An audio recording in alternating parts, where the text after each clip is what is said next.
আসসালামু আলাইকুম প্রিয় দেশবাসী, প্রিয় আমার ফলোয়ার, আমার ভাই ও বন্ধুরা।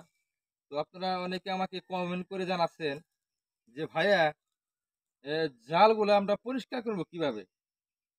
জালের শেওলি বা অনেকদিন জাল পানিতে থাকলে এই যে এরকম ধরনের, এই যে দেখুন, এই শেওলা পড়ে জালের মধ্যে। তো অনেকে বলেন আমাকে কমেন্টে যে ভাইয়া, আমরা জালগুলা কিভাবে পরিষ্কার করব? তো আজকে সেই কারণে আজকে আমরা এই ভিডিওটা বানানো। তো ভিডিওটা সম্পূর্ণ আপনারা দেখতে থাকুন।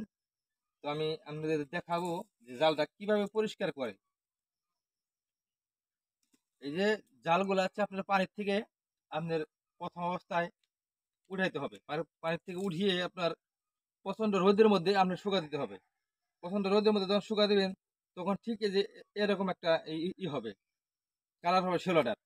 এই দেখুন, এরকম একটা কালার হবে। আমি যদি এখন একটু ঢলা দিই, এই দেখুন, এই আমরা দেখাচ্ছি, এই দেখাচ্ছি, দেখেন, যদি আমি একটু ঢলা দেই, এই দেখেন, এই দেখেন, একদম মানে একদম পরিষ্কার হয়ে যাবে, একদম পরিষ্কার। দেখেন, এই দেখেন, আগে ঠিক যে নতুন ছিল জালটা, ঠিক নতুন